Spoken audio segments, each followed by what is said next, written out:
নমস্কার, আমি লিপিকা চলে এসেছি আরও একটি রান্নার ভিডিও নিয়ে। আজকে রান্না করব পটলের একটি নিরামিষ পদ। তো তার জন্য এখানে কড়াই বসিয়ে দিয়েছি, আমি দিয়ে দিলাম কড়াইয়ের মধ্যে সাদা তেল। এবারে পটলটাকে আমি খুব ভালো করে পরিষ্কার করে নেবার পরে সাইড থেকে একটু একটু চিড়ে নিয়েছিলাম, যাতে এর মধ্যে ভালো করে নুনটা ঢুকে যায়। খুব বেশি কড়া করে ভাজবো না, অল্প যখন পটলের গায়ে এরকম রং আসতে শুরু করবে তখন নামিয়ে নিতে হবে। পটলগুলো আমার ভাজা হয়ে গেছে। এবারে ফোড়নে দিয়ে দিলাম জিরে, একটু দারচিনি, দুটো লবঙ্গ, একটা এলাচ আর একটু শুকনো লঙ্কা। এবারে মশলার একটি পেস্ট বানিয়েছিলাম, এর মধ্যে আছে কাজু বাদাম, চারুমগজ আর আছে অল্প একটু পোস্ত। মিশ্রণটা দিয়ে দিলাম, দিয়ে খুব ভালো করে কষিয়ে নিতে হবে। যখন এই মিশ্রণের মধ্যে থেকে তেল ছাড়তে শুরু করে দেবে তখন দিয়ে দিতে হবে হলুদ গুঁড়ো, শুকনো লঙ্কার গুঁড়ো, আর দিয়ে দিয়েছি আমি একটু কাশ্মীরি লাল লঙ্কার গুঁড়ো। দিয়ে আবারও মশলাটাকে খুব ভালো করে কষিয়ে নেব। আর রান্নাটা পুরোটাই মিডিয়াম টু লো হিটের মধ্যেই করতে হবে। এবারে দিয়ে দিলাম জিরের গুঁড়ো।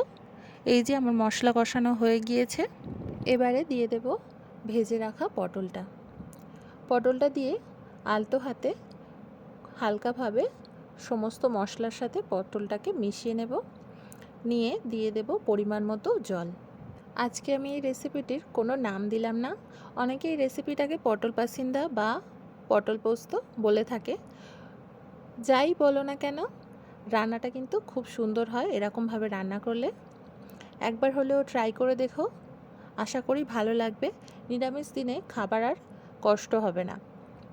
এবারে পরিমাণ মতো জল দিয়ে 3 থেকে 4 মিনিটের জন্য ঢাকা দিয়ে রেখে দিয়েছিলাম। একবার হালকা করে নেড়ে দিলাম, যেহেতু বাদাম রয়েছে তো তলায় ধরে যেতে পারে। এবারে দিয়ে দেব স্বাদ মতো চিনি, আর দেব গরম মশলার গুঁড়ো, আর দেব সামান্য একটু ঘি। আবারও সমস্ত কিছু হালকা করে নেড়ে চেড়ে দিয়ে কিছুক্ষণের জন্য ঢাকা দিয়ে রাখবো, ওই মিনিট 2 মতো, যাতে গরম মশলা আর ঘিটা ভালোভাবে মিশে যায়। আজকের রেসিপি রেডি হয়ে গেছে। এবারে নামিয়ে নেব। নিরামিষ দিনে এরকম পদ পাতে থাকলে নিমেষেই প্লেট ফাঁকা হয়ে যাবে, আর কষ্ট থাকবে না নিরামিষ খাবার জন্য। তো কেমন লাগলো ভিডিওটা সকলকে জানাবার অনুরোধ রইল। আর ভিডিওটি ভালো লেগে থাকলে পাশে থাকার অনুরোধ রইল। ভিডিওটি দেখার জন্য সকলকে ধন্যবাদ। দেখা হচ্ছে পরের ভিডিওতে অন্য কোনো রেসিপির সাথে। ততক্ষণের জন্য টাটা।